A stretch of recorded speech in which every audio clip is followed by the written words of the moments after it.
बच्चों, आज की इस वीडियो में हम फ्रांसीसी क्रांति में महिलाओं की भूमिका, दास्ता का अंत और नेपोलियन बोनापार्ट का उदय कैसे हुआ जैसे महत्वपूर्ण बिंदुओं पर चर्चा करेंगे।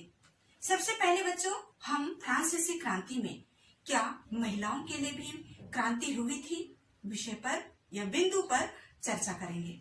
बच्चों, फ्रांसीसी क्रांति विश्व इतिहास में सबसे महत्वपूर्ण घटना थी और इस फ्रांसीसी क्रांति ने हमारे देश के लोगों को भी प्रभावित किया। जैसे टीपू सुल्तान, राजा राम मोहन राय जैसे महान व्यक्तित्व भी इस फ्रांसीसी क्रांति से प्रभावित हुए हैं।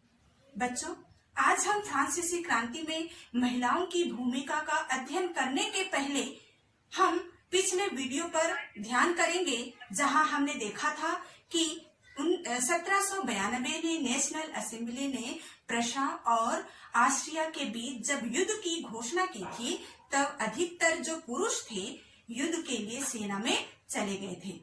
तब महिलाओं ने ही सारी सामाजिक व्यवस्था और घर परिवार की जो जिम्मेदारी थी उसको बखूबी निभाई थी।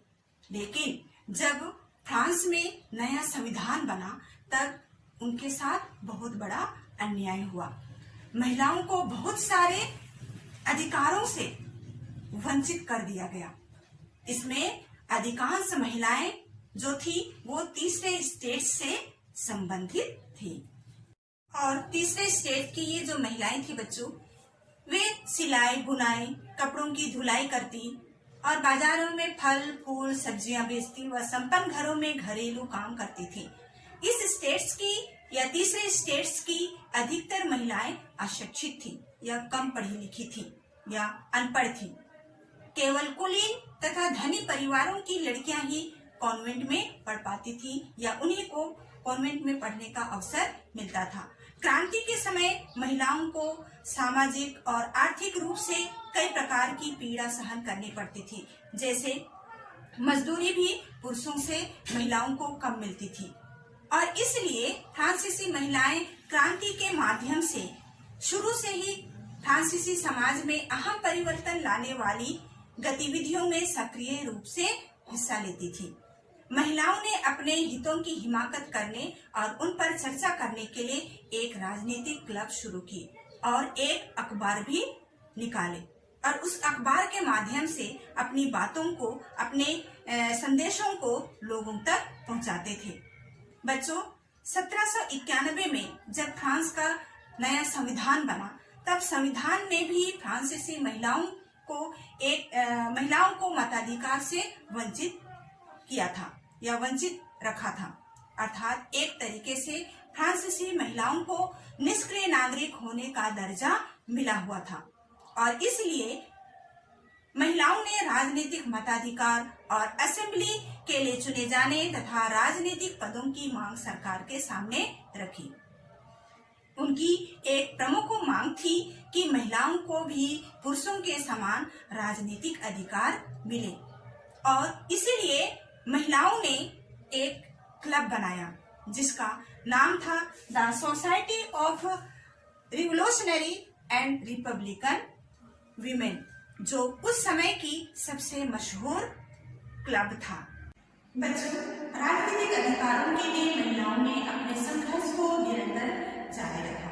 आतंकराज के दौरान सरकार ने महिला क्लबों को बंद करने और उनकी राजनीतिक गतिविधियों पर प्रतिबंध लगाने वाला कानून लागू किया।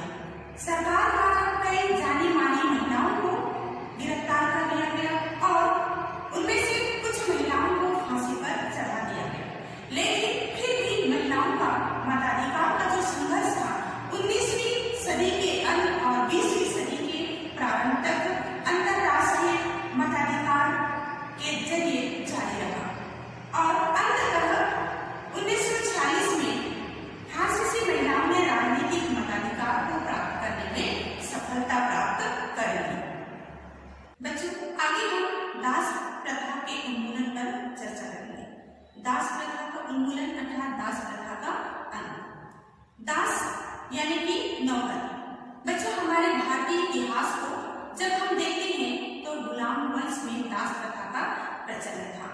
उस समय लोगों को खरीद कर उन्हें अपना दास या नौकर उनसे काम कराया जाता था। ठीक इसी प्रकार की प्रथा फ्रांस में फ्रांसीसी क्रांति के दौरान देखा गया।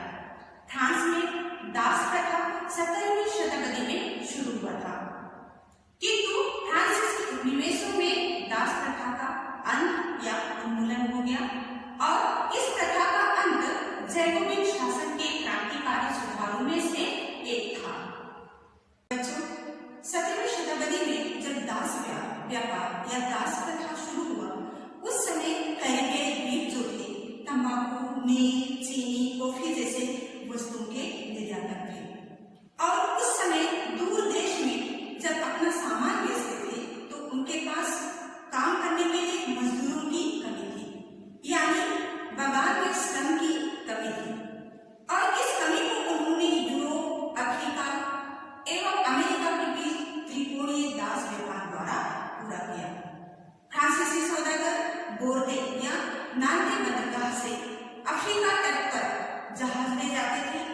वहां से वे स्थानीय सरदारों से दास खरीदते थे, यानी कि काम करने वाले मजदूरों को खरीदते थे। वहां दासों को दाग कर और हाथों में हथकड़ियां डालकर अटलांटिक महासागर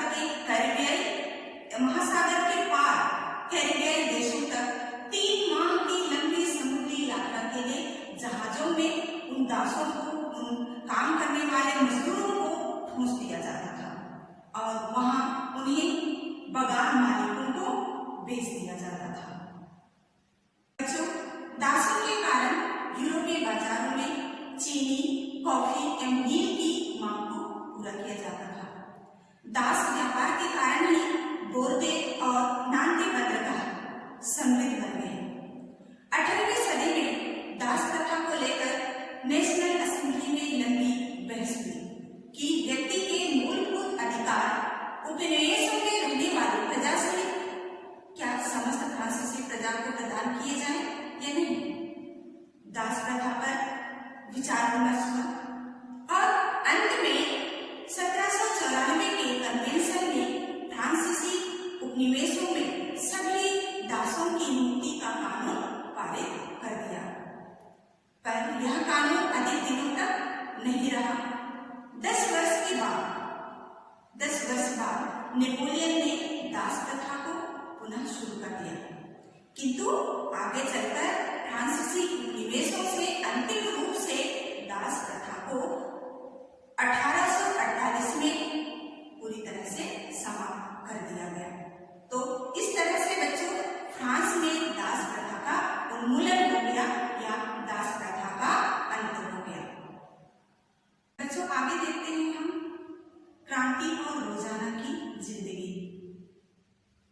सन 1789 के बाद फ्रांस के लोगों के जीवन में अनेक परिवर्तन आए।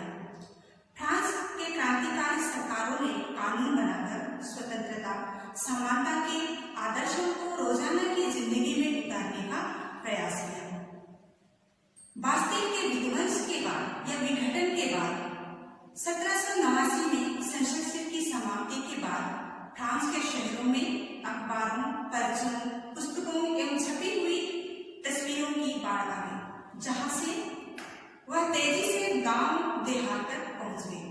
बच्चों, यहाँ सेंसरशिप का मतलब होता है जैसे प्राचीन राजतंत्र में राजा द्वारा बनाया गया बोर्ड या कमेटी हुआ करता था और जिसकी अनुमति के बिना किसी भी प्रकार की किताब या अखबार या पत्रिकाएं प्रकाशित नहीं की जा सकती थी। सेंसरशिप की समाप्ति के बाद पत्र पत्रिकाओं पर से जो भी प्रतिबंध था वो हटा दिया गया। प्रेस को स्वतंत्रता दी गई।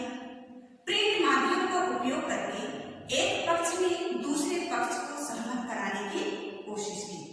इसके अलावा लोग नाटक, संगीत और उत्सव करके एक दूसरे की भावनाओं को समझने का प्रयास करने लगे, क्योंकि फ्रांसीसी क्रांति के समय फ्रांस में शिक्षितों की संख्या बहुत कम थी। बच्चों, 1804 में नेपोलियन बोनापार्ट ने खुद को फ्रांस का सम्राट घोषित कर दिया और अपनी पड़ोस के यूरोपीय देशों की विजय यात्रा की शुरुआत की। उन्होंने पुराने साम्राज्य राज्य या राजवंशों को समाप्त कर नए साम्राज्य बनाए और उनकी बागडोर अपने खानदान के लोगों के हाथों में सौंप दी। उसने निजी संपत्ति की सुरक्षा के कानून बनाए और दशमलव प्रणाली पर आधारित नापतोल की एक समान प्रणाली चलाई। बच्चों, नेपोलियन शुरू में खुद को यूरोप के आधुनिकीकरण का अग्रदूत मानता था, लेकिन बाद में उनकी नीतियां ही उनके विनाश का कारण बन गई। 1815 में वाटरलू के युद्ध में नेपोलियन बोनापार्ट की हार हो गई और यूरोप के बाकी हिस्सों में मुक्ति का आंदोलन चल रहा था, वो काफी हद तक सफल भी हुई। बच्चों, इस तरह फ्रांसीसी क्रांति समाप्त हुई। पाठ से संबंधित जितने भी महत्वपूर्ण विषय वस्तु थे समझ आ गए होंगे। आज हमारा फ्रांसीसी क्रांति